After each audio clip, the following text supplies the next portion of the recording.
नमस्कार दोस्तों, welcome you all again to the most comprehensive and to the point lecture series on this year's economic survey. दोस्तों, जैसा कि हमने इसके प्रीवियस लेक्चर में वॉल्यूम 1 के चैप्टर 1 को डील किया था, and now in this lecture we will be going to talk about the volume 2 and in this volume 2 chapter 1, जैसा कि आप देख पा रहे हो, about the state of the economy, जो कि 2020-2021 की आपको बताने की कोशिश करेगा। यहाँ पे हम लोग कुछ चीज़ों को स्किप करने वाले हैं, जिसको मैं आपको पहले ही बता देता हूँ। जैसे एग्जाम्पल के तौर पे आपको अगेन कुछ वही पैरामीटर्स देखने को मिलेंगे regarding public health policy, regarding क्या फिस्कल स्टिमुलस के मेजर्स लिए गए, जो हमने लास्ट लेक्चर में ही कवर किए हैं, जिसको अगेन मैं यहाँ पे आपके लिए रिपीट नहीं करूँगा। आप में से जिसने भी फर्स्ट लेक्चर नहीं विजिट किया है कि हमने क्या मेजर्स लिए, क्या रिस्क हमारे सामने थी, वो लेक्चर को देख के ये सारी चीज़ें समझ सकता है। जिसमें दोस्तों हमने सबसे इंपॉर्टेंट चीज़ देखी थी कि हमें इस पैंडेमिक में लॉकडाउन के कारण डिमांड साइड शॉक और सप्लाई साइड शॉक दोनों लगे थे। हमने डिमांड साइड शॉक में देखा था कि जो नॉन इसेंशियल कमोडिटीज़ हैं, जैसे अगर मैं इसमें टूरिज्म लेना चाहूँ तो इसकी डिमांड बहुत ज़्यादा कम हो गई थी और यही इंडस्ट्री सबसे ज़्यादा अफेक्ट हुई थी, क्योंकि इसके मेजर्स जैसे कि सोशल डिस्टेंसिंग जैसे जो प्रिकॉशनरी सेविंग मेजर था, इस कारण से ये इंडस्ट्री पूरी तरीके से ख़त्म हो गई। इसके बाद में अब क्योंकि यहाँ पे नॉन इसेंशियल कमोडिटीज़ का कंजम्पशन कम हो गया, तो यहाँ पे जो वेजेस और इनकम है इनसे जुड़े हुए लोगों की, वो भी लॉस हुई। और साथ ही क्योंकि ये सारी चीज़ें कम होती हुई दिख रही हैं हमको, तो यहाँ पे इन्वेस्टमेंट जो है वो भी कम हुआ, राइट, फ्यूचर अनसर्टेनिटी को देख के। तो ये सारी डिमांड साइड शॉक्स थे, जिस कारण से मैं ये बोल सकता हूँ कि हमारी जो ओवरऑल डिमांड है कंजम्पशन पैटर्न की, वो कम हो गई। वहीं अगर हम सप्लाई साइड शॉक की बात करें तो लॉकडाउन के कारण लेबर पार्टिसिपेशन वर्कफोर्स में हमारा बहुत कम हो गया। इसी कारण से जो हमने फूड इन्फ्लेशन की बात करी थी पिछले लेक्चर में, वो ये सप्लाई शॉक के कारण हुआ था, ये हमने वहाँ देखा था। जिस चीज़ को आप इस ग्राफ के थ्रू देख भी सकते हो दोस्तों, यहाँ पे अगर आप लाइन खींचोगे तो आपको 2014-15 का ईयर दिखेगा। वहीं आप अगर इस लाइन से मेजर करो जब से हमारा लॉकडाउन लगा इस लाइन को, तो यहाँ पे आपको दिखेगा कि हमारा जो CPI मतलब कि कंज्यूमर प्राइस इन्फ्लेशन है, वो कितना ज़्यादा पिकअप कर गया। इस कंज्यूमर प्राइस इन्फ्लेशन के साथ साथ होलसेल प्राइस इन्फ्लेशन को भी मैं आपको नीचे समझाऊंगा, अभी आप सिर्फ ग्राफ देख लीजिए। फिर यहाँ पे हम कंज्यूमर प्राइस इन्फ्लेशन का जो फूड इन्फ्लेशन है, उसको आप अलग अलग चीज़ों से देख सकते हो, जैसे सीरियल्स प्रोडक्ट्स का, ऑयल्स फैट्स का। आपको ये सारी चीज़ें बताने की कोशिश करेगा कि कैसे आपको, जैसे पल्सेस एंड प्रोडक्ट्स का सबसे ऊपर दिख रहा होगा ये वाला ब्लू वाला, इस तरीके से इन्होंने यहाँ पे हमको डिज़ाइन करके बताया है। फिर यहाँ पे जैसे माइनिंग और क्वेरिंग एक्टिविटीज़ को क्या अफेक्ट पड़ा, ये आपको बताया है, जो कि एकदम आपको स्लंप देखने को मिल रहा है। मैन्युफैक्चरिंग में अगर हम देखना चाहें तो यहाँ पे हमको दिखेगा कि टेक्सटाइल और फैब्रिक्स में यहाँ पे आपको इस टाइम के बाद में cotton yarn, cotton cloth, synthetic यान, सारे एक स्लंप होता हुआ देखने को मिल रहा है। तो इन ऑल जितने भी उपमार ग्राफ्स इसके नीचे दिए हुए हैं, अगर आप PDF में गो थ्रू हो गए तो आपको हर जगह ऐसा ही डाउनवर्ड ट्रेंड देखने को मिलेगा। फिर अगर हम ग्लोबल इकोनॉमी के पर्सपेक्टिव में बात करें कि इस पेंडेमिक ने उसको कितनी बुरी तरीके से अफेक्ट किया है, तो इसके पहले की भी बात हमें ज़रूर करना चाहिए, क्योंकि 2018 से अगर हम देखेंगे तो ग्रोथ मोमेंटम ग्लोबल GDP में या ग्लोबल आउटपुट में अगर हम मेजर करें तो it was on a weaken side, ये कमज़ोर रहा है ओइंग टू वेरियस फैक्टर्स, जैसे ट्रेड टेंशंस। इस ट्रेड टेंशंस को आप US चाइना ट्रेड वॉर का एग्जांपल लेके समझ सकते हो। पॉलिटिकल इंस्टेबिलिटी, इसको आप वेस्टर्न एशियन कंट्रीज का समझ सकते हो। Slow demand and reduction in industrial activity. अब क्योंकि कोविड-19 का पैंडेमिक हिट हुआ तो इसने इन सारी चीज़ों को और ज़्यादा बढ़ा दिया, जिस कारण से सीवियर डिमांड और सप्लाई डिस्ट्रप्शंस हमारे सामने देखने को मिले।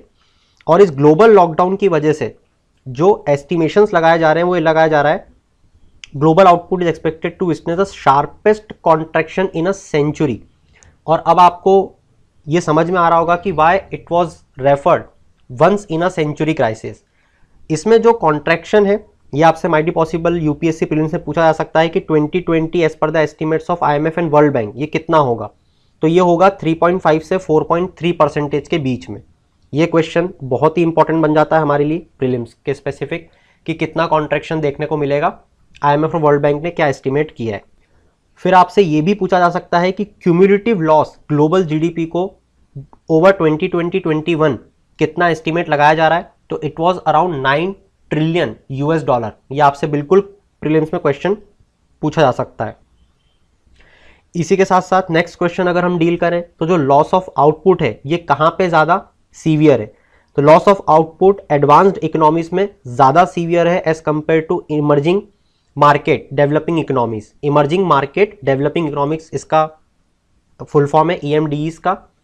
तो एडवांस इकोनॉमीज में अगर हम देखें तो loss of output would be around 5.4%। अब जो इमर्जिंग मार्केट डेवलपिंग इकोनॉमीज की हम बात कर रहे हैं एक्सक्लूडिंग चाइना, जिसमें 5% हमें आउटपुट का लॉस देखने को मिला। उसी तर्ज पे अगर ट्रेंड ऑफ ग्लोबल ग्रोथ की अगर हम बात करें तो यहाँ पे आप देख सकते हो इस 2020 का फिगर, ये IMF का फिगर हमने लिया हुआ है। इसी के बाद नेक्स्ट कॉन्सेप्ट पे अगर हम चले तो ये आएगा हमारा परचेसिंग मैनेजर्स इंडेक्स का। बहुत ही इंपॉर्टेंट कॉन्सेप्ट है। यहाँ पे बेसिकली ये बताया है कि जो ग्लोबल कंपोजिट है परचेसिंग मैनेजर्स इंडेक्स का, it was also in contraction for 5 months before जुलाई 2020। तो अब यहाँ पे आपको सबसे पहले तो ये जानना पड़ेगा कि ये परचेस मैनेजर्स इंडेक्स क्या होता है। तो ये एक सर्वे बेस्ड मेजर होता है जहाँ पे कि अलग अलग इंडस्ट्रियलिस्ट से, जिनको कि यहाँ पे रिस्पोंडेंट्स बोला गया है, इन रिस्पोंडेंट से जो कि रिस्पॉन्ड करते हैं उनका परसेप्शन पूछा जाता है अबाउट की बिजनेस वेरिएबल्स, कि आप ज़्यादा इन्वेस्ट करना चाहोगे या नहीं करना चाहोगे। तो ये मैन्युफैक्चरिंग और सर्विस सेक्टर के लिए अलग अलग सेपरेटली कैलकुलेट किया जाता है और एक कंपोजिट इंडेक्स बनाया जाता है जिसमें उनकी फोरकास्टिंग या वो क्या परसेप्शन रख रहे हैं ये बताया जाता है। फिर यहाँ पे आप वर्ल्ड ट्रेड ऑर्गेनाइजेशन का ग्राफ देख सकते हो कि वर्ल्ड मर्चेंडाइज ट्रेड ग्रोथ जो है उसका पैटर्न कुछ इस तरीके से चल रहा था, मगर इसके ट्रेंड में हमको फाइनली ये डाउनफॉल देखने को मिला। अगर इन्फ्लेशन डायनामिक्स की बात करें तो यहाँ पे आप देख सकते हो, जैसा हम अभी बात कर रहे थे एडवांस्ड इकोनॉमीज के बारे में, तो एडवांस्ड इकोनॉमीज का इन्फ्लेशन यहाँ पे देखो आप सबसे ज़्यादा गिरा है। फिर यूरो का आप देख सकते हो यहाँ पे सबसे ज़्यादा गिरा है। मगर वहीं अगर हम इंडिया की बात करें तो इंडिया का आप देख सकते हो इन्फ्लेशन डायनामिक्स इनफैक्ट और ऊपर जाने लग गया यहाँ से। मगर इन सबके बाद भी जो गवर्नमेंट रिस्पॉन्ड कर रही है, द रिस्पॉन्ड इज होलसोली depend on their debt part, क्योंकि हर गवर्नमेंट अपनी डेट बढ़ा रही है। तो यहाँ पे अगर हम एडवांस्ड इकोनॉमीज से इमर्जिंग मार्केट डेवलपिंग इकोनॉमीज को कंपेयर करें तो यहाँ पे हम देखेंगे कि जो एडवांस्ड इकोनॉमीज है जिनको ये इस ऑरेंज कलर में दिखाया गया है, इनका अगर आप डेट परसेंटेज देखोगे in their with the respect to their GDP, वो बहुत ज़्यादा है with respect to the emerging market developing economies. ये हम है राइट, ग्रीन कलर वाले में हम का मतलब इमर्जिंग मार्केट्स। वहीं अगर इनका परसेंटेज देखें तो ये कितना है, नियर अबाउट आपको देखने को मिलेगा लगभग 55 to 60%। वहीं अगर एडवांस्ड इकोनॉमीज का देखें तो इट इज समवेयर अराउंड 100%। तो ये एक बहुत बड़ी दिक्कत है एडवांस्ड इकोनॉमीज के साथ में। क्यों? Because they have to repay this principal amount along with the interest in near future, जो कि हमारे साथ केस नहीं है क्योंकि हमारा डेट बहुत कम है। और पब्लिक डेट मतलब या गवर्नमेंट डेट मतलब हमारी स्टेट गवर्नमेंट्स और सेंट्रल गवर्नमेंट। इसी के साथ यहाँ पे मेजर इकोनॉमीज की भी टोटल डेट दी हुई है एज परसेंटेज ऑफ GDP। आप देख सकते हो यहाँ पे कितनी हाई रेंज में, अगर जैसे हम जापान का एग्जांपल लें तो नियर अबाउट 250% आपको देखने को मिल रहा है राइट। और ये लगातार इनका 2019-20 से अगर हम देखें तो बढ़ता हुआ फिगर है, और बाकी का भी आप चाहें तो रोक के देख सकते हैं। तो दोस्तों आगे बढ़ने से पहले मैं आपको प्रारंभ के बारे में कुछ बताना चाहता हूं, जैसे कि ये जो इनिशिएटिव लाया गया है एक बहुत ही कॉम्प्रिहेंसिव इनिशिएटिव है, जहां पे जैसा कि आप देख भी पा रहे हो आपके सामने बेसिक, कोर और एडवांस लिखा हुआ है, जहां पे बेसिक में आपको दिख रहा होगा कि जितनी भी बेसिक नॉलेज आपको यूपीएससी सिविल सर्विसेज क्लियर करने के लिए होनी चाहिए वो सब एनसीईआरटीज को कवर करके through our video lessons, book wise test series और आंसर राइटिंग की क्लासेस के थ्रू हम कवर करने की कोशिश करेंगे, ताकि आपके बेसिक कॉन्सेप्ट्स यहां से पूरे क्लियर हो जाएं, आप आंसर राइटिंग कर पाओ और बुक वाइज टेस्ट सीरीज के थ्रू आप अपने आप को इवेल्युएट कर पाओ। Then we will move ahead to the core, जहां पे हम जो हमारे सब्जेक्ट्स होते हैं जैसे ज्योग्राफी, हिस्ट्री, इकोनॉमी, इनको 500+ आवर्स ऑफ वीडियो लेसन्स के थ्रू कवर करने की कोशिश करेंगे। यहां पे आपको स्पेशल मेंटरशिप दी जाएगी by the individual educator on particular subject, और बिल्कुल इसी तरीके से एडवांस लेवल पे जाके हम ऐसे writing classes, weekly test conduct करके आपका इवेल्युएशन, इस तरीके की चीजों से एक कॉम्प्रिहेंसिव प्लान आप लोगों के लिए लेके आए हैं। एंड ऑफ कोर्स जो डेडिकेटेड मेंटरशिप होती है फॉर द इंटरव्यू, वो भी हम कंडक्ट करवा रहे हैं। तो इस तरीके से आप पूरी तरीके से प्रिपरेशन हमारे साथ मिलकर कर सकते हैं। And this is our 1 year complete comprehensive UPSC preparation program. तो आप में से जो भी इसको ज्वाइन करना चाहते हैं वो video.onlyias.in पे जाके इस चीज को कवर कर सकते हैं। And for any more information you can ask below in the comment box. फिर अगर हम हमारे यहाँ के सेक्टोरल ट्रेंड्स की बात करें तो सिर्फ एक सेक्टर, ये अगेन प्रीलिम्स का बहुत ही बढ़िया क्वेश्चन यहाँ पे बनता हुआ दिख रहा है हमको कि ऐसा कौन सा सेक्टर है जिसने कोविड पेंडेमिक के टाइम पे एक कुशन की तरह काम किया। तो उसका जवाब होगा agriculture, because in the agriculture sector we have seen the growth of 3.4% in both Q1 and Q2। ये सिर्फ एक लौता सेक्टर है जिसने पॉजिटिवली कॉन्ट्रीब्यूट किया था हमारे ग्रॉस वैल्यू एडिशन में। फिर अगला क्वेश्चन माइट बी पॉसिबल यहाँ से आपसे पूछ लिया जाए कि फूड ग्रेन का जो प्रोडक्शन टारगेट है फॉर 2020-21 वो कितना है। तो इट इज 301 मिलियन टन्स, जिसको कि 1.5% से अप किया गया है फॉर द रिकॉर्ड आउटपुट जो कि हमने 2019-20 में अचीव किया था। फिर इसी में आगे बढ़ते हुए अगर हम हमारी 8 कोर इंडस्ट्रीज की बात करें, अगला क्वेश्चन आपको यहाँ से देखने को मिलेगा कि इंडेक्स ऑफ इंडस्ट्रियल प्रोडक्शन क्या होता है, 8 कोर इंडस्ट्रीज क्या होती हैं। तो यहाँ पे हमको सबसे पहले हमारी कोर इंडस्ट्रीज समझ लेना चाहिए। जैसे आप यहाँ पे देख सकते हो, coal, natural gas, fertilizers, cement, crude oil, petroleum refinery product, steel and electricity. यहाँ से एक क्वेश्चन बन रहा है आपको कि कोर इंडस्ट्रीज पता होनी चाहिए। इसके बाद में दूसरा क्वेश्चन बनता है आपका इंडेक्स ऑफ इंडस्ट्रियल प्रोडक्शन। ये क्या बताता है?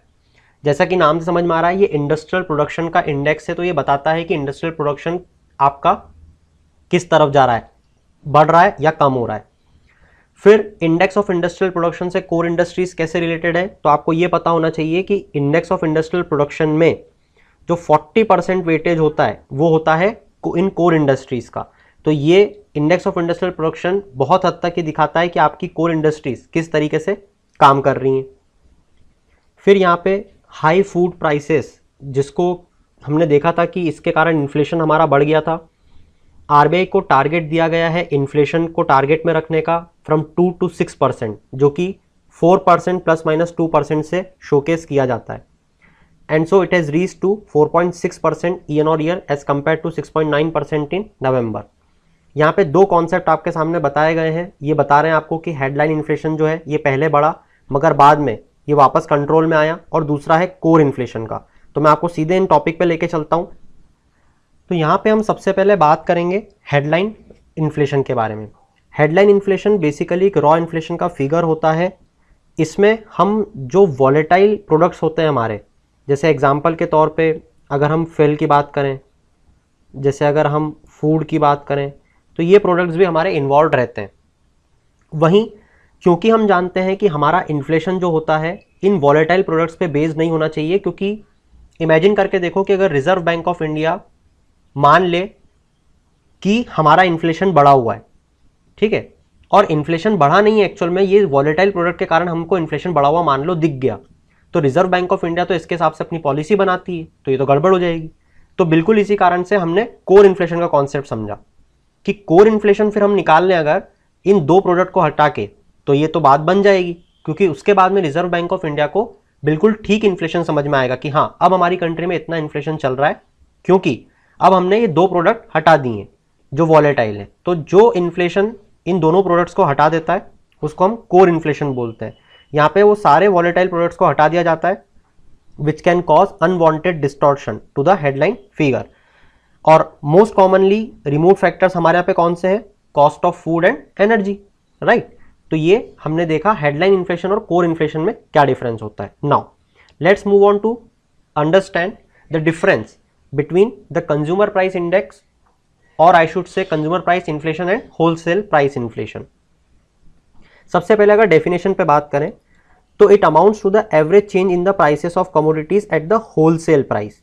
वहीं यहाँ पे जब हम देखेंगे तो यहाँ पे कमोडिटीज के जो प्राइस चेंज होंगे एवरेज, वो रिटेल लेवल पे देखा जाएगा। मतलब होलसेल प्राइस इंडेक्स जो है ये प्रोड्यूसर लेवल से देखा जाता है, वहीं जो कंज्यूमर प्राइस इन्फ्लेशन है वो कंज्यूमर साइड से देखा जाता है। पब्लिशिंग ऑफिस की अगर बात करें तो office of economic adviser which comes under ministry of commerce and industry WPI को पब्लिश करता है। वहीं central statistical office and labour bureau CPI को पब्लिश करता है। अगर कमोडिटीज की बात करें तो WPI में सिर्फ गुड्स होते हैं, सर्विसेज नहीं होती हैं, और CPI में गुड्स एंड सर्विसेज दोनों इंक्लूड होती हैं। अगर हम प्राइसेस पेड बाय की बात करें तो मैन्युफैक्चरर्स एंड होलसेलर्स दोनों ये प्राइस पे करते हैं, मगर CPI में सिर्फ कंज्यूमर ये प्राइस पे करता है। और अगर आप जानना चाहते हो कि इन दोनों में कमोडिटीज कौन सी कवर है तो आप यहां से पढ़ सकते हो, though it's not very important with respect to UPSC। Base year की अगर बात करें तो 2011-12 WPI का है और 2012 CPI का अभी चल रहा है। इसके बाद में अगर हम बैंक क्रेडिट फैसिलिटी की बात करें तो एमिड दिस रिस्क एवर्जन, जो क्रेडिट एपेटाइट था हमारे बैंकिंग इंस्टीट्यूशंस का वो बहुत कम हुआ, मतलब कि लेंडिंग जो है बैंक्स ने कम कर दी। इसी के साथ क्योंकि हमारा एग्रीकल्चर सेक्टर देखा हमने लगातार बढ़ रहा था, तो जो क्रेडिट ग्रोथ है to agriculture and allied activities it accelerated to 7.5% in October 2020 from 7.1% in October 2019। Bank credit जो है वो मैन्युफैक्चरिंग सेक्टर के लिए बहुत कम रहा, और साथ ही साथ सर्विस सेक्टर के लिए भी क्रेडिट ग्रोथ बढ़ा, विच एक्सीलरेटेड टू 9.5% अक्टूबर 2020 फ्रॉम 6.5% अक्टूबर 2019। तो यहाँ से एक हमको क्वेश्चन मिलता है कि जो क्रेडिट ग्रोथ है वो किस सेक्टर के लिए कम हुई थी, उसका जवाब होगा सेकेंडरी या फिर मैन्युफैक्चरिंग सेक्टर। यहां पे अगर हम देखना चाहें तो इस चीज को बहुत से देख भी सकते हैं, जैसे कि आप यहां से अगर इसको मेजर करोगे तो आपको सारी बैंक्स की क्रेडिट फैसिलिटी कम देखने को मिलेगी, apart from the private bank जिन्होंने यहां से अपनी लैंडिंग क्रेडिट फैसिलिटी बढ़ाई थी, मगर उसके बाद इन्होंने भी अपनी क्रेडिट फैसिलिटी कम कर ली। फिर यहाँ पे एक और बहुत बड़ा parameter regarding non banking financial companies side, वो ये है कि इनका असेट अंडर मैनेजमेंट जो है, अच्छा हाँ, असेट अंडर मैनेजमेंट का मतलब क्या होता है, ये टोटल मार्केट वैल्यू होती है, total market value of investments, total market value of investments जो भी किसी एंटिटी या किसी पर्सन ने मैनेज किया हुआ है ऑन बिहाफ ऑफ क्लाइंट्स। तो ये जैसा आप देख सकते हो कि तो म्यूचुअल फंड है, तो म्यूचुअल फंड ने जो टोटल मार्केट वैल्यू का इन्वेस्टमेंट मैनेज किया हुआ है अपने लोगों के लिए, वो इसका क्या बन जाएगा, असेट अंडर मैनेजमेंट। क्लियर। अब समस्या क्या हुई कि ये जो फंड्स थे म्यूचुअल फंड्स, इनमें अग्रेसिव रिडेम्पशन देखने को मिला, मतलब लोग बाहर आ रहे थे। Clear. During the first quarter of this year एमिड liquidity crunch in debt market, क्योंकि मार्केट में लिक्विडिटी क्रंच था, लोग पैसा बाहर निकाल रहे थे, तो यहां पे रिजर्व बैंक ऑफ इंडिया ने इनके लिए स्पेशल लिक्विडिटी विंडो बनाई फॉर म्यूचुअल फंड्स। इसमें हुआ कुछ यूं था कि RBI ने बैंक्स को पैसा दिया और बैंक्स को बोला कि आप इनके कमर्शियल पेपर को खरीदो ताकि इनके पास लिक्विडिटी आ जाए। कुछ इस तरीके की चीज हुई थी, आप बस इतना ध्यान रख सकते हो। और इसके बाद में जो ये वेटेड एवरेज यील्ड का क्वेश्चन उठ रहा है यहां से कमर्शियल पेपर का, इसको हम हमारे फ्यूचर स्लाइड्स में डिस्कस करेंगे, तो अभी इसको मैं छोड़ के जा रहा हूं, क्योंकि जब मैं आपको बॉन्ड यील्ड के बारे में बताऊंगा, debt is rate of return, कि कैसे इसकी मार्केट प्राइस और इसकी यील्ड में डिफरेंस होता है या किस तरीके से एक दूसरे के डिपेंडेंट होती हैं, इस पर हम लोग जब बात करेंगे तो मैं आपको ये चीज़ भी वहीं समझाऊंगा। इसके साथ अगर हम GST कलेक्शंस की बात करें तो इट गेन बॉयंसी, यहाँ पे GST collection 1 lakh crore mark को कॉन्जिक्यूटिवली 3 महीने तक पार करता गया, इतना बढ़िया हमने टैक्स कलेक्शन किया। टोटल रिसीप्ट्स अगर हम स्टेट गवर्नमेंट्स की बात करें अप्रैल अक्टूबर 2020 तक, तो ये कम हुई थी बाय 13.7%। ये क्वेश्चन आपसे पूछा जा सकता है। यहां पे अगर सेंट्रल गवर्नमेंट के एक्सपेंडिचर की बात करें तो 11% से सेंट्रल गवर्नमेंट ने अपना एक्सपेंडिचर बढ़ाया था, जिसमें कैपिटल एक्सपेंडिचर को बढ़ाया गया था 24.1% से, और रेवेन्यू एक्सपेंडिचर को बढ़ाया था 9.2% से ईयर ऑन ईयर। ये चीज आपको ध्यान रखनी चाहिए। वहीं अगर स्टेट का क्वेश्चन आता है, आपको ये पूछा जाता है कि स्टेट्स का अगर कॉन्ट्रैक्शन दिखेगा हमको या एक्सपांशन दिखेगा टोटल एक्सपेंडिचर में, तो जवाब होगा कॉन्ट्रैक्शन बाय 4.1%। फिर ग्रोथ को सस्टेन करने के लिए सेंट्रल गवर्नमेंट से हमसे ये क्वेश्चन पूछा जाता है कि gross market borrowing financial year 2020-21 के लिए कितनी प्रपोज की गई है, तो it reach to 10.72 lakh crore. वहीं अगर स्टेट गवर्नमेंट की बात करें तो 5.71 लाख करोड़। सेंटर की बोरोइंग अगर हम बात करें तो इट इज 65% हायर जो उन्होंने प्रीवियस ईयर के कॉरस्पॉन्डिंग पीरियड में कर्ज उठाया था, बोरो किया था, उससे 65% ज्यादा है। Can you imagine? वहीं अगर स्टेट गवर्नमेंट की बात करें तो it have been a step up of 41%। Of course सी बात है, सेंट्रल गवर्नमेंट भी ज्यादा बोरो कर रही है, स्टेट गवर्नमेंट भी ज्यादा बोरो कर रही है। क्यों? Due to fiscal stimulus. तो सवाल यह कि फिस्कल स्टिमुलस क्या होता है, यह सवाल पूछा जाता है। इट रेफर्स टू वो पॉलिसी मेजर जो कि गवर्नमेंट लेती है जिसमें जनरली टैक्सेस और रेगुलेशंस को रिड्यूस किया जाता है ताकि गवर्नमेंट की स्पेंडिंग को बढ़ाया जा सके, ताकि जो इकोनॉमिक स्टेगनेंसी आ रही है, इकोनॉमिक एक्टिविटी में बढ़ोतरी हो। तो इसको बोला जाता है फिस्कल स्टिमुलस। इसी के साथ जैसा मैं आपको बता रहा था कि गवर्नमेंट सिक्योरिटी की यील्ड जो है, हमारे 10 ईयर बेंचमार्क गवर्नमेंट सिक्योरिटी की यील्ड वो कम होती हुई दिख रही है। यहां पे मैं आपको उस चीज को समझाने की कोशिश करता हूं। देखो, और हाँ, ये मैं उम्मीद कर रहा हूं कि सेंटर और स्टेट का ये आप समझ चुके हो, जब हमने देखा कि किस तरीके से ग्रॉस मार्केट बोरोइंग जो है वो सेंटर ने भी बढ़ाई है और स्टेट ने भी बढ़ाई है। परसेंट में आपको भी बता चुका हूं। अब दोस्तों, गवर्नमेंट सिक्योरिटी की यील्ड का कम होने का मतलब क्या होता है? मतलब ये है कि सबसे पहले तो आप ये समझो कि यील्ड का मतलब होता है रेट ऑफ रिटर्न। मतलब कि 100 रुपये लगाए और 10% रिटर्न है तो 100 रुपये पे कितने मिलेंगे? 10 रुपये। ठीक है। अब गवर्नमेंट सिक्योरिटी मान लो एक व्यक्ति ने खरीदी, मैं मान लेता हूं ये 1 वाला जो व्यक्ति है उसने गवर्नमेंट सिक्योरिटी खरीदी। गवर्नमेंट सिक्योरिटी 100 रुपये की खरीदी इस व्यक्ति ने। ठीक है। अब होता क्या है कि जैसे मान लो मार्केट के जो सेंटीमेंट्स हैं, मार्केट सेंटीमेंट मतलब जैसे लोगों को लग रहा है कि मार्केट डूबने वाला है, ये मार्केट सेंटीमेंट्स नेगेटिव हो जाना, खराब हो जाना, तो लोग क्या करेंगे? लोग सेफ इंस्ट्रूमेंट्स ढूंढेंगे। और मुझे बताओ गवर्नमेंट से ज़्यादा सेफ कौन हो सकता है? तो इस गवर्नमेंट का ये सेफ इंस्ट्रूमेंट लोग खरीदेंगे। ठीक है, मतलब कि गवर्नमेंट सिक्योरिटी। अब खरीदना गवर्नमेंट सिक्योरिटी मतलब इस व्यक्ति के पास से खरीदना पड़ेगा जिसने कितने रुपए में लिया हुआ है गवर्नमेंट सिक्योरिटी? 100 रुपए में। क्या सोच के कि इसको आखिरी में जब ये बेचेगा तो 110 रुपए मिल जाएंगे, है ना, क्योंकि 10 रुपए का इंटरेस्ट इसको मिल रहा है, रिटर्न। अब होगा ये कि जब लोग इसके पास खरीदने जाएंगे और बहुत सारे लोग खरीदने जाएंगे क्योंकि मार्केट सेंटीमेंट बिगड़ चुके हैं, अब बहुत सारे लोग खरीदने जाएंगे, तो ये क्या करेगा समझदारी? ये उसको बेच देगा 102 रुपए में, क्योंकि 2 रुपए तो इसको भी प्रॉफिट चाहिए ना। ये सोचेगा मैंने भी तो रिस्क ली थी, तो 102 रुपए में ये बेच देगा। अब रिटर्न तो इस पर उतना ही मिल रहा है ना, अभी भी 10 रुपए ही है। तो जिसने 102 रुपए में खरीदा उसको भी जब ये बेचेगा तो कितने मिलेंगे? 110 रुपए। इसका मतलब यील्ड क्या हो गई? कम हो गई।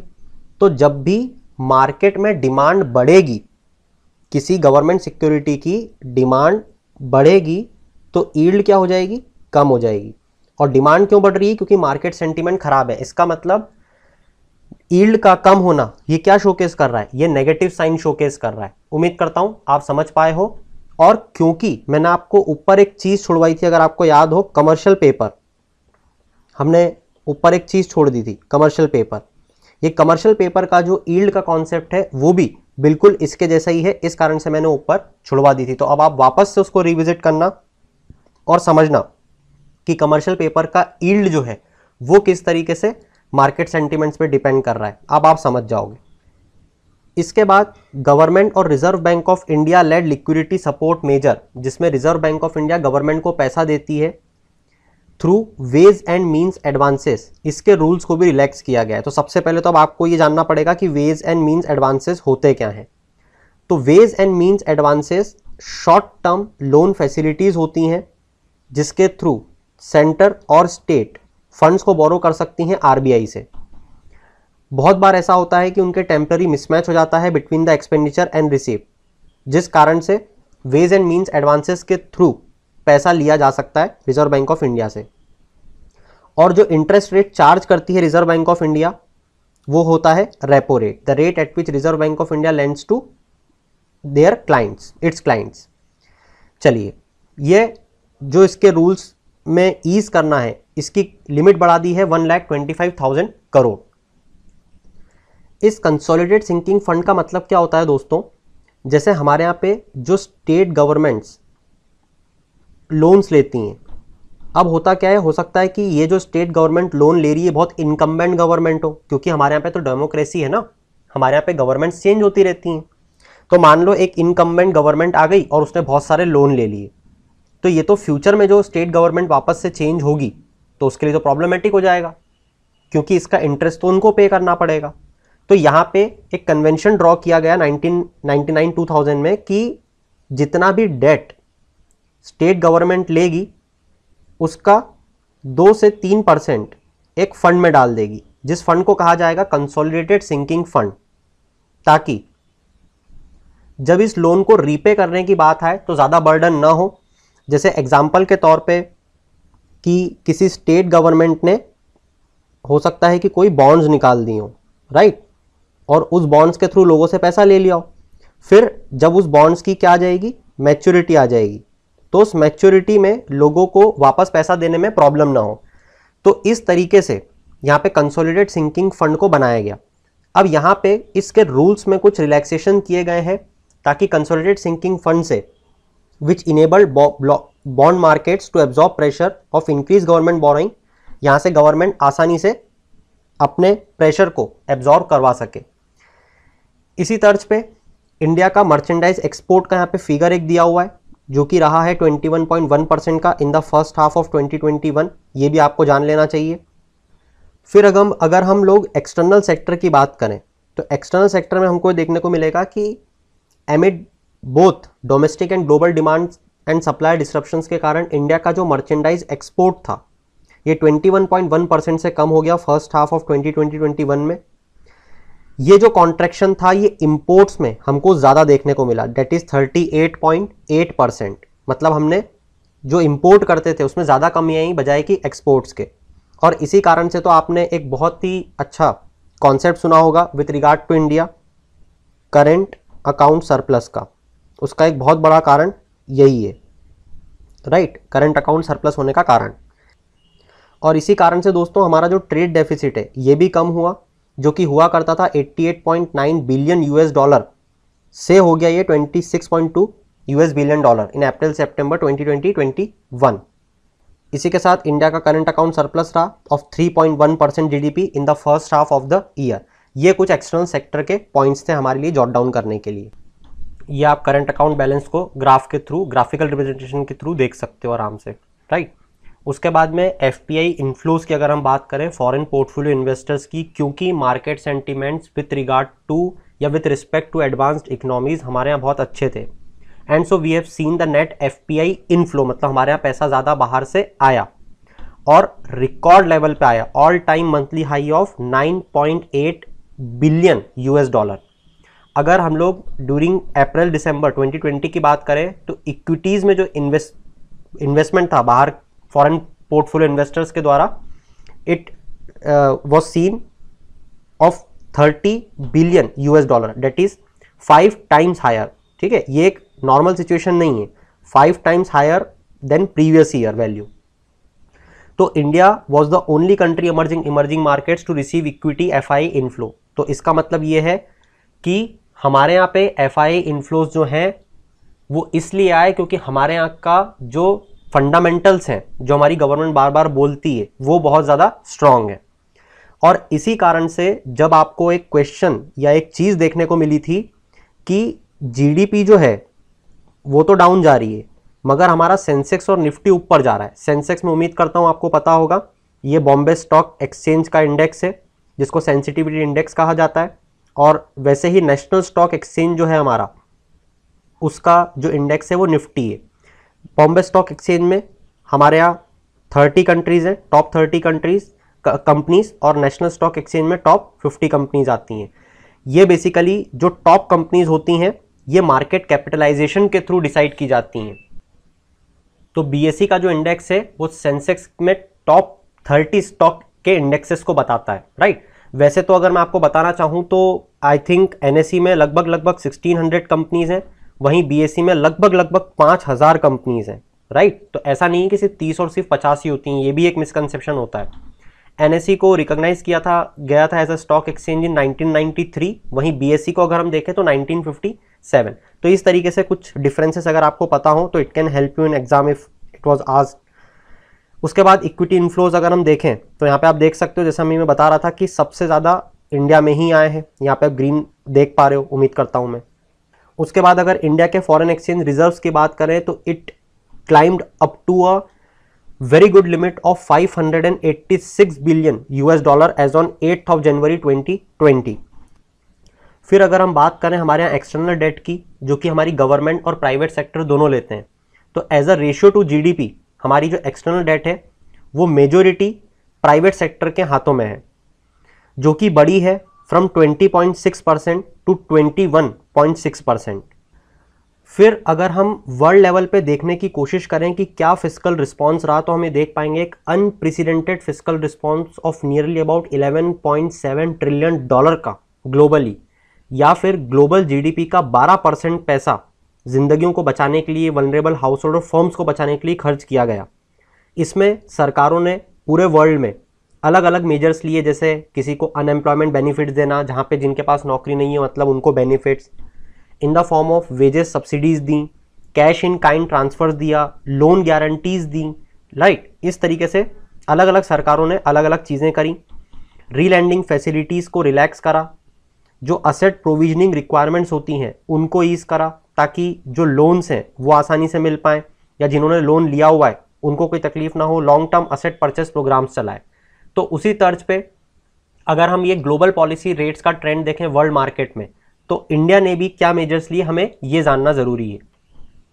तो वर्ल्ड का largest food grain distribution programme हमने चलाया, डायरेक्ट कैश ट्रांसफर किए गए to nearly 42 crore individuals, 30,000 crore additional emergency working capital funding दी गई for farmers through National Bank for Agriculture and Rural Development, MG NREGA में फंड एलोकेट किया गया, गरीब कल्याण रोजगार अभियान को लॉन्च किया गया on 20 June for a period of 125 days, ताकि एम्प्लॉयमेंट और लाइवलीहुड अपॉर्चुनिटीज़ को फॉर माइग्रेंट वर्कर्स जो अपने विलेजेस में लौट गए और अफेक्ट हुए उनको दिया जा सके।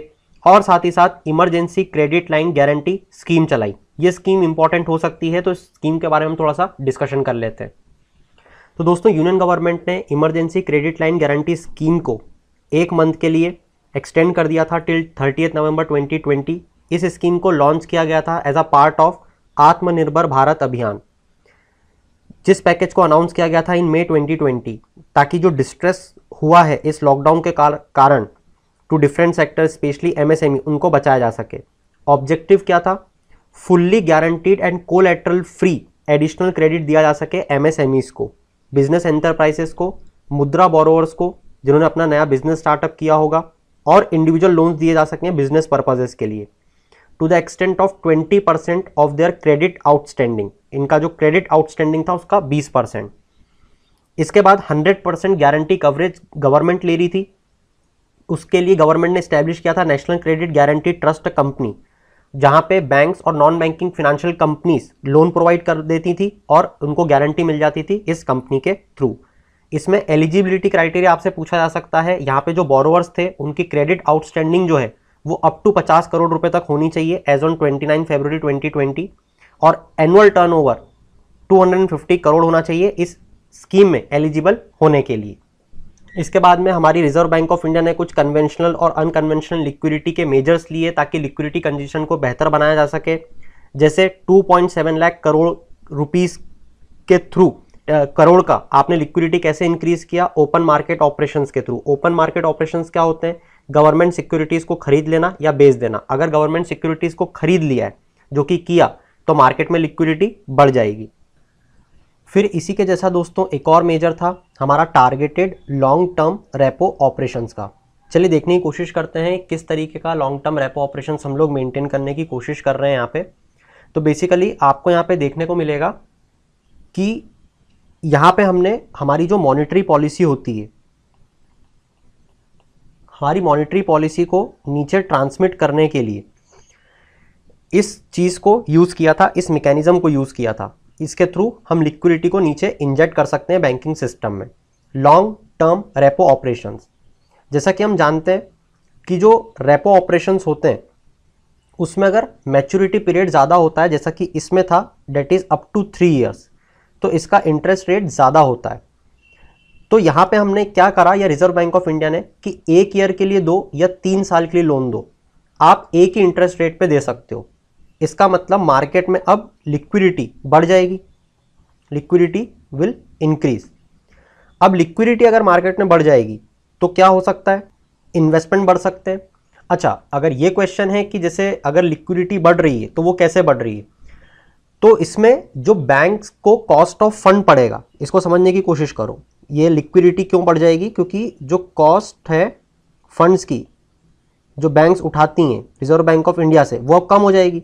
तो बैंक्स चाहेगी कि ज़्यादा से ज़्यादा पैसा लेके ज़्यादा से ज़्यादा नीचे पैसा मार्केट में डाला जाए या लोन के फॉर्म में दिया जाए, ताकि इन्वेस्टमेंट्स या बिजनेसेस लोन्स लें और इन्वेस्टमेंट्स करें। तो ये देखा गया था 1 लाख करोड़ रुपए का targeted long term repo operation हम लेके आए 3 साल तक के लिए। 1.25 करोड़ रुपए तक के हम सिर्फ लॉन्ग टर्म रेपो ऑपरेशंस लेके आए। ठीक है, टारगेटेड जब यहाँ पे ऐड हो गया तो टारगेटेड का क्या मतलब है कि हमने कुछ स्पेसिफिक सेक्टर्स के लिए रिजर्व बैंक ऑफ इंडिया ने ये स्कीम निकाली। क्लियर हो रही बात। इसी के साथ कैश रिजर्व रेशियो को जो पहले 4% हुआ करता था नेट डिमांड टाइम लायबिलिटी का, उसको 3% किया। नेट डिमांड टाइम लायबिलिटी ये क्या होती है, ये बेसिकली वो रिजर्व रेशियो होता है जो हर बैंक को मेंटेन करना होता है। ठीक है, ऐसे हमने 2 रिजर्व रेशियो पढ़े हुए हैं, हम जानते हैं, एक होता है CRR और दूसरा होता है स्टैट्यूटरी लिक्विडिटी रेशियो। हम ये भी जानते हैं कि स्टैट्यूटरी लिक्विडिटी रेशियो में गवर्नमेंट सिक्योरिटीज रख सकती है बैंक, गोल्ड रख सकती है और कैश रख सकती है। वहीं कैश रिजर्व रेशियो में सिर्फ कैश रखती है। और ये जो प्रपोर्शन तय होता है 4%, जिसको कम करके 3% कर दिया गया था, ये NDTL से मेजर होता है। मतलब कि बैंक की जितनी जिम्मेदारी लायबिलिटी होती है ओवरऑल, जिसको नेट डिमांड टाइम लायबिलिटी कहा जाता है, उसके अकॉर्डिंग डिमांड और टाइम लायबिलिटी को ऐसे देखा जाता है, demand liability demand deposit, fix deposit जिसे टाइम लायबिलिटी। इसी के साथ जो मार्जिनल स्टैंडिंग फैसिलिटी है, जिसके थ्रू ओवरनाइट एक फैसिलिटी दी जाती है बैंकिंग सिस्टम को कि वो अगर चाहे तो पैसा उठा सकती है। तो यहाँ पे जो प्राइमरी लिक्विडिटी थी बैंकिंग सिस्टम के लिए, उसको 1.37 लाख करोड़ तक कर दिया गया, जिसके थ्रू इस बैंकिंग लिमिट तक बैंक्स ओवरनाइट बोरो कर सकती हैं। साथ ही 50,000 करोड़ रुपए की स्पेशल लिक्विडिटी फैसिलिटी, जिसके थ्रू म्यूचुअल फंड्स को रीफाइनेंस फैसिलिटी प्रोवाइड की गई वर्थ ₹75,000 करोड़। इसी के साथ साथ ऑल इंडिया फाइनेंशियल इंस्टीट्यूशंस जैसे NABARD, national housing bank, SIDBI, small industrial development bank of India, export import bank को यहाँ पे 75,000 करोड़ रुपीस का पैकेज दिया गया। स्पेशल पर्पस व्हीकल डिजाइन किया गया ताकि शॉर्ट टर्म पेपर जो हैं एलिजिबल NBFCs के लिए, हाउसिंग फाइनेंस कंपनीज के लिए, वो परचेस करके उनको लिक्विडिटी प्रोवाइड की जाए। इसी के साथ साथ यहाँ पे इंसॉल्वेंसी इन बैंक्रप्सी कोड 2016 के थ्रू, जो कि एक एग्जिट मैकेनिज्म देता है हमारी कंपनीज को, इसको भी सस्पेंड कर दिया गया। मतलब कि अब कंपनीज को NCLT के थ्रू यहाँ पे इंसॉल्वेंट नहीं किया जाएगा। इसी के साथ हमारी सरकार ने MSME सेक्टर की डेफिनेशन बदल के, जैसा मैं आपको पिछले लेक्चर में भी बता रहा था कि हम आगे चल के पढ़ेंगे, तो यहाँ पे पहले दोस्तों कैसे किया जाता था, it was link to investment and it was measured separately for the manufacturing and services sector. मगर अब इस क्राइटेरिया को बदल के इन्वेस्टमेंट और एनुअल टर्नओवर पे कर दिया गया है। इसका क्लासिफिकेशन जैसा आप देख सकते हो, micro, small and medium enterprises का इन्वेस्टमेंट अगर 1 करोड़ से कम है, टर्नओवर 5 करोड़ से कम है, भले ही वो मैन्युफैक्चरिंग में हो या सर्विसेज में, वो माइक्रो कहलाएगी। वैसे ही स्मॉल इंडस्ट्रीज़ में अगर हम देखें तो इन्वेस्टमेंट अगर 10 करोड़ से कम है और टर्नओवर 50 करोड़ से कम है तो स्मॉल, और वैसे ही 50 करोड़ 250 करोड़ इन्वेस्टमेंट और टर्नओवर के बेसिस पे, ये चीज़ आपको ध्यान रखनी है कि MSME सेक्टर को डिफाइन किया गया है। इसी तर्ज पे हमारी सरकार ने इस पॉलिसी पैकेज में बहुत सारी चीज़ें करी हैं, जिसको हम सेपरेटली धीरे धीरे अपने आगे के फ्यूचर लेक्चर्स में पढ़ेंगे। मैं आपको एक ओवरव्यू दे देता हूं, जैसे आप आत्मनिर्भर भारत पैकेज के बारे में मेरे साथ पढ़ रहे हो। ठीक है, अभी हमने जस्ट MSME सेक्टर के बारे में पढ़ा। हमारे यहाँ पे बहुत हेल्थ सेक्टर में इनिशिएटिव्स लिए गए, एग्रीकल्चर में जैसे हमने 3 बिल्स के बारे में पढ़ा था। तो यहाँ पे आप जितनी भी चीज़ें हैं ये सब मेरे साथ धीरे धीरे इस पूरी इकोनॉमिक सर्वे में कवर करोगे। तो यहाँ पे तो हम लोग इसको यहीं पे स्टॉप करते हैं और देखते हैं कि हमने इस पूरे चैप्टर में क्या क्या चीज़ें सीखी। हमने यहाँ पे देखा सबसे पहले कि ईयर 2020 जो था उसमें कैसे कोविड-19 पैंडेमिक हमें हिट करता है, और हमने देखा कि कैसे जो इकोनॉमिक चैलेंजेस हमारी कंट्री फेस कर रही है उसके लिए हमने कुछ इनिशिएटिव्स लिए। हमने यहाँ पे देखा कि ग्लोबल इकोनॉमिक आउटपुट जो है उसको कितना एस्टिमेट किया गया है 2020 में कि ये फॉल करेगा, जिसको कि शार्पेस्ट कॉन्ट्रैक्शन बोला गया है इस सेंचुरी का। यहाँ पे हमने एडवांस्ड इकोनॉमीज और इमर्जिंग मार्केट डेवलपिंग इकोनॉमीज को कंपेयर करके देखा, और ये देखा कि एडवांस्ड इकोनॉमीज जो है वो ज़्यादा हिट हुई हैं बजाय कि EMDs से। इसी के साथ हमने यहाँ पे देखा कि क्या क्या मेजर्स लिए गए हैं वर्ल्ड लेवल पे और क्या क्या मेजर्स लिए हैं इंडिया ने।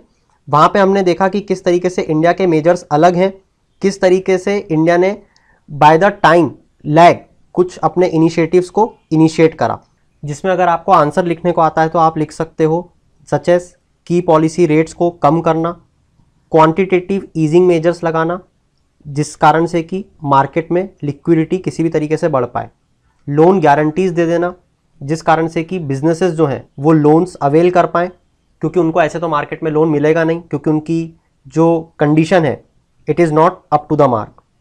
इसी के साथ यहाँ पे हमने कुछ फॉर्डर पॉइंट्स देखे कि इंडिया की जीडीपी कितनी एस्टिमेट की गई है। यहाँ पे it is -7.7% in financial year 2021 composed of a sharp 15.7% decline in half one. खैर ये ज़्यादा इंपॉर्टेंट पॉइंट नहीं था, बट देन टू इसी के साथ में यहाँ पे और भी कुछ चीज़ें हमने देखी थी regarding wholesale price inflation and consumer price inflation. साथ ही हमने यहाँ पे कमर्शियल पेपर्स के बारे में बात की थी, इसके इशुएंस, इसकी ईजिंग यील्ड्स के बारे में, और देखा था कि कैसे प्रॉब्लम क्रिएट कर सकता है। इसी के बाद में आखिरी एक फॉर्डर पॉइंट यहाँ पे बहुत अच्छा हमको देखने को मिल रहा है regarding the real GDP growth. तो हम यहाँ पे एस्टिमेटेड रियल जीडीपी ग्रोथ जो की जा रही है फॉर फाइनेंशियल ईयर 2022 ये 11% है, which is the highest since independence. तो यहाँ पे ज़रूरी हो जाता है रियल जीडीपी ग्रोथ और नॉमिनल जीडीपी ग्रोथ के बारे में समझना, जैसा कि आप यहाँ से समझ भी सकते हो। जैसे यहाँ पे जब आप देखोगे कि जीडीपी एट करेंट प्राइसेस जो लिखा हुआ है, ठीक है, इसको बोला जाता है नॉमिनल जीडीपी। वहीं GDP at constant market prices जो लिखा हुआ है इसको बोला जाता है रियल जीडीपी। अगर मैं एक बहुत ही जल्दी से आपको एक एग्जांपल देने की कोशिश करूं तो लेट सपोज हम बात कर रहे हैं 2020 की और 2021 ईयर की। यहाँ पे अगर मैं सपोजिटली क्वांटिटी लिख देता हूँ, यहाँ पे प्राइस लिख देता हूँ, तो मैं समझाने की कोशिश करता हूँ कि नॉमिनल और रियल जीडीपी क्या होती है। तो यहाँ पे हमको समझ में आएगा कि सपोजिटली 2020 में हमारी कंट्री में ओवरऑल 100 प्रोडक्ट्स बन रहे थे, हर प्रोडक्ट की प्राइस थी 10 रुपीज़। तो बताओ हमारी जीडीपी कितनी हो जाएगी? बहुत ही आसान सी बात है, 100 × 10 डेट इज़ 1000। वहीं 2021 में हमारे यहाँ पे 110 प्रोडक्ट्स बन रहे थे सपोजिटली, और मैं मान लेता हूँ कि प्राइस जो है वो 2 रुपये बढ़ गए होंगे, तो ये जीडीपी कितनी हो जाएगी? 1320। तो क्या अब मैं दोस्तों ये बोल सकता हूँ कि मेरी जीडीपी 1000 से 1320 हो चुकी है? क्या मेरे देश में जितना प्रोडक्शन बढ़ा है ये उतनी ही जीडीपी बढ़ी हुई दिखा रहा है क्या 1320? तो हमें देखने को मिलेगा कि नहीं। यहाँ पे जो प्राइस इन्फ्लेट हो गया 10 से 12, इसका भी असर हमें इस जीडीपी में देखने को मिल रहा है। तो ऐसे तो अगर मुझे देखना हो कि मेरी जीडीपी कितनी बढ़ी है, और अगर मान लो ये प्राइस फॉर एग्जांपल मैं अगर ऐसा मान लूँ कि 20 रुपीज़ हो जाते, ठीक है, तो क्या मैं ऐसा बोलता कि 2200 रुपीज़ जीडीपी हो गई है मेरी बढ़ के? नहीं, ऐसा बिल्कुल भी नहीं बोल सकता था मैं, ठीक है। तो यहाँ पे हमको एक चीज़ समझ में आई कि जो 12 रुपये है ये आज का करंट प्राइस है, ठीक है। ये जो प्रोडक्ट बना है, मान लेता हूँ मैं ब्रेड है, ठीक है, ये जो क्वांटिटी है ये हम ब्रेड की डिस्कस कर रहे हैं। तो यहाँ पे 110 ब्रेड के पैकेट्स बने हैं 2021 में, मगर इसकी प्राइस भी बढ़ गई है, 12 रुपये हो गई है। तो मैं चाहता हूँ कि मैं पिछले साल से ही इसको अगर कंपेयर करके देखना चाहता हूँ, तो मैं क्या कर सकता हूँ, 110 इसकी क्वांटिटी यहीं पे लिख दूँ और इसकी प्राइस को एडजस्ट कर दूँ, वापस 10 लिख दूँ। तो अब अगर जो मैं जीडीपी कैलकुलेट करूँगा, क्या मैं बोल सकता हूँ कि मेरी जीडीपी 1000 से 1100 बढ़ गई? जी हाँ, बिल्कुल, क्योंकि मैंने प्राइस कांस्टेंट रखा है और सिर्फ यहाँ पे जो जीडीपी बढ़ी हुई आ रही है ये मेरे प्रोडक्शन के कारण आ रही है, राइट। तो ये जो जीडीपी होगी ये कहलाएगी रियल जीडीपी। क्यों? क्योंकि इसमें जो प्राइस है वो एडजस्ट हो गया है, जो इन्फ्लेशन है वो एडजस्ट हो गया है, इसी कारण से इसको इन्फ्लेशन एडजस्टेड जीडीपी भी कहा जाता है। ये भी आप ध्यान रख सकते हो। और जो करंट प्राइस पे हम लोग कैलकुलेट करते हैं उसको नॉमिनल जीडीपी कहा जाता है, या जीडीपी एट करंट प्राइस। उम्मीद करता हूं आप समझ पा रहे हो। और उसी तरीके से इस जीडीपी को बोल दिया जाता है जीडीपी एट कांस्टेंट प्राइस। तो these are the concepts which we have learned. Stay tuned with me. In the future lectures we will be going to learn many more concepts. उम्मीद करता हूं आपको लेक्चर अच्छा लगा होगा, बहुत सी चीजें आपने सीखी होंगी। अगर हाँ, कमेंट में जरूर बताइएगा। If you have any doubt related to this topic, feel free to ask. In the end, keep shining, have a good day, thank you for hearing us.